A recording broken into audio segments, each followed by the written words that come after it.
दोस्तों आज हम डिस्कस करने वाले हैं ब्रेस्ट पैथोलॉजी। इसके अंदर मेन जो हमारा टॉपिक होगा वो होगा ब्रेस्ट कार्सिनोमा। और इसके अलावा जो बाकी पैथोलॉजी हैं उनको सभी इस एक चार्ट की फॉर्म में आपको समझाने वाला हूँ, बहुत सिंपल तरीके से डिस्कस करने वाले हैं। तो इससे क्या होगा कि आपके सारे छोटे एक साथ होंगे तो आपको कोरिलेट करना, उनको क्लिनिकली समझना और बहुत आसान हो जाएगा।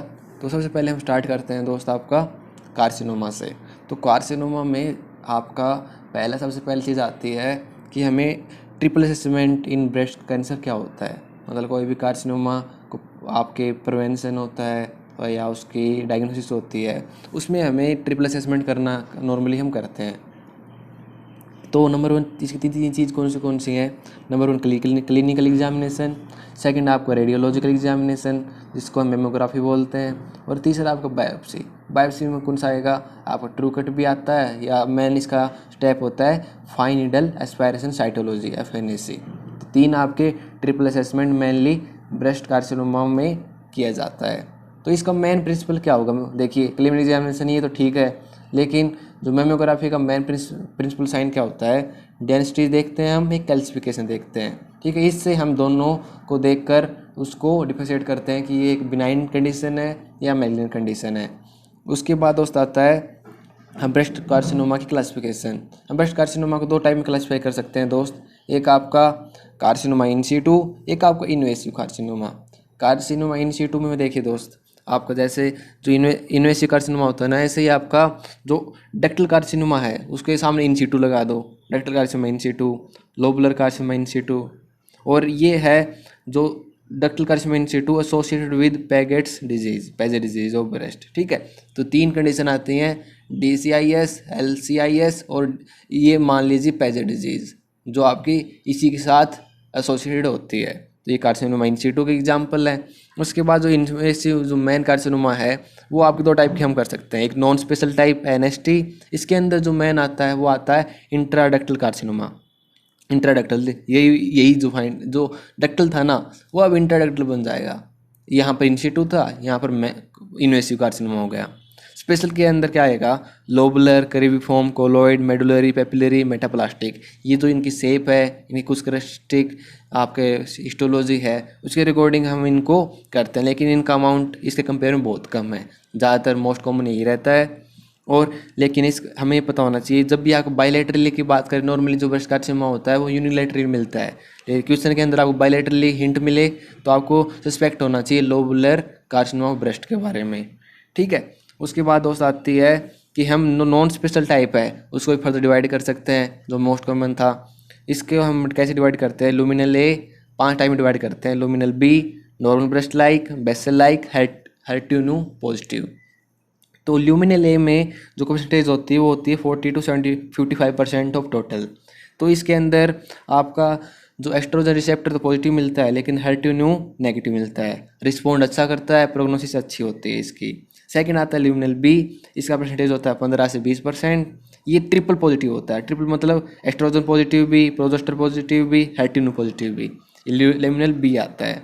ये एक आपका हायर ग्रेड कार्सिनोमा के अंदर आता है। उसके बाद नॉर्मल जो ब्रेस्ट लाइक का NST है उसका परसेंटेज 6 to 12% है। इसमें वेल डिफ्रेंशिएटेड ER पॉजिटिव रहेगा और आपका HER2 नेगेटिव रहेगा। ठीक है, आपका देखिए इसके अंदर भी आपका सेम ऐसे ही था, लेकिन इसके अंदर वेल डिफ्रेंशिएटेड आ जाता है। यहाँ पर ER एस्ट्रोजन पॉजिटिव सिर्फ है, लेकिन इसके अंदर जब वेल डिफ्रेंशिएटेड में आपको मिलेगा तो हम इसी को नॉर्मल ब्रेस्ट लाइक के अंदर उसको डाल देते हैं।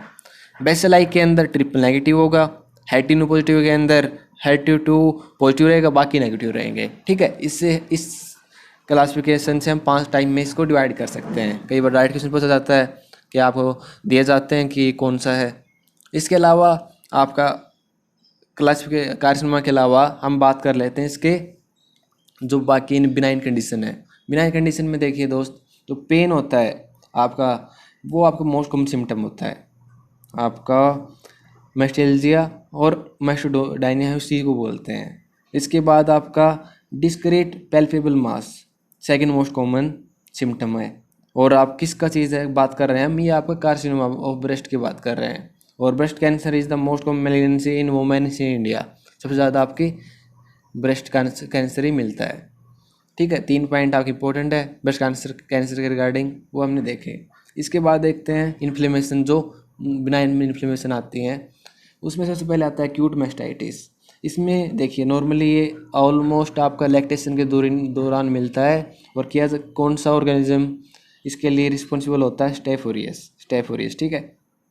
इसके बाद आता है सेकंड पेरिडेक्टल मैस्टाइटिस, जिसको हम जुस्का डिजीज भी बोलते हैं। ये आपका मोर देन 90% पेशेंट इससे आते हैं स्मोकर्स, ठीक है। स्मोकर्स के अंदर ही ज़्यादातर मिलता है, ये एक टाइप ऑफ इन्फ्लेमेशन ही है। उसके अलावा नेक्स्ट आती है मेमोरी डक्ट एक्टेसिया, ये आपका जो 5 to 6 डिकेड है उसके अंदर ज़्यादातर मिलता है। और लास्ट आता है इसके अंदर इन्फ्लेमेशन के अंदर फैट नेक्रोसिस, ठीक है। ये 4 कंडीशन थी, बिनाइन कंडीशन, इन्फ्लेमेटरी कंडीशन। उसके बाद जो बिनाइन एपिथेलियल लीजन है उसकी हम बात करते हैं, वो 3 टाइप की हो सकती है दोस्त। लास्ट पार्ट है हमारा आपका जो ब्रेस्ट कैंसर था उसका। तो बिनाइन एपिथेलियल लीजन के अंदर 3 टाइप का, non proliferative breast changes, proliferative breast changes, और प्रोलिफरेटिव के अंदर 2 टाइप है फिर से, एक विदाउट एटीपिया, एक विद एटीपिया। मतलब विदाउट एटीपिया मतलब ज़्यादा डिफरेंस नहीं है, विद एटीपिया मतलब ज़्यादा डिफरेंस है, मतलब डिफ्रेंसिएशन बहुत सेल डिफरेंट टाइप के हैं। तो मतलब ये अच्छा है प्रोग्नोसिस के हम देखें तो, और ये अच्छा बहुत आपका चांस ज़्यादा रहते हैं इसके अंदर कैंसर को ट्रांसफॉर्म करने के लिए। तो सबसे पहले हम करते हैं नॉन प्रोलिफरेटिव की बात। तो इसमें सिस्ट फॉर्मेशन, फाइब्रोसिस, एडिनोसिस, ये आते हैं नॉन प्रोलिफरेटिव के अंदर। ये कैंसर का रिस्क इसके अंदर नहीं होता है। लेकिन जो प्रोलिफरेटिव है विदाउट एटीपिया, इसके अंदर epithelial hyperplasia, sclerosing adenosis, complex sclerosing lesion, papilloma, इसके अंदर एक माइल्ड रिस्क होता है इन कंडीशन के अंदर कैंसर के अंदर कन्वर्ट होने का। और लास्ट 2 दोस्त था प्रोलिफरेटिव विद एटीपिया, इसके अंदर एटिपिकल डक्टल हाइपरप्लेसिया एडीएच और एटिपिकल लोबुलर हाइपरप्लेसिया, ये दोनों आते हैं। और ये दोनों मॉडरेट रिस्क होता है कैंसर के अंदर ट्रांसफॉर्म करने का। तो मतलब ये सबसे बिनाइन है, उसके बाद ये मिड में आते हैं, इनके अंदर कैंसर का चांस ज़्यादा रहता है। तो दोस्त इस वीडियो के अंदर क्या क्या डिस्कस किया एक बार फिर से मैं आपको रिवाइज करवा देता हूँ। सबसे पहले हमने देखा था कैंसर के रिगार्डिंग आपका ट्रिपल असेसमेंट क्या क्या होता है, ब्रेस्ट कार्सिनोमा के टाइप देखे थे, उसके अंदर जो मोस्ट कॉमन टाइप था एनएसटी, उसके सब टाइप देखे थे। उसके बाद हमने जो इन्फ्लेमेशन होती हैं वो कौन सी होती हैं, बिनाइन कंडीशन, एपिथेलियल लीजन है, वो आपके 3 टाइप में कैसे कैसे डिवाइड करते हैं, और आपका कैंसर के रिगार्डिंग कुछ इंपॉर्टेंट पॉइंट। दोस्तों इस वीडियो से होप कि आपको एक चार्ट की फॉर्म में पूरा अच्छा आइडिया लग गया होगा ब्रेस्ट पैथोलॉजी के बारे में या कार्सिनोमा ब्रेस्ट के बारे में। यदि ऐसा है तो दोस्त वीडियो को लाइक ज़रूर कीजिएगा, चैनल सब्सक्राइब भी ज़रूर करना, जिससे आपको आने वाली वीडियो पता चल जाए। और ये चार्ट आप चाहते हो कि आप डाउनलोड कर पाओ तो मैं इसको टेलीग्राम चैनल पर डाल दूंगा अपने, वहाँ से आप इसको डाउनलोड कर सकते हो। और टेलीग्राम की लिंक मैं अपने वीडियो के डिस्क्रिप्शन में डाल दूंगा, वहाँ से आप जाके चेक कर सकते हो, ज्वाइन कर सकते हो। तो मिलते हैं नेक्स्ट वीडियो के अंदर, तब तक बाय।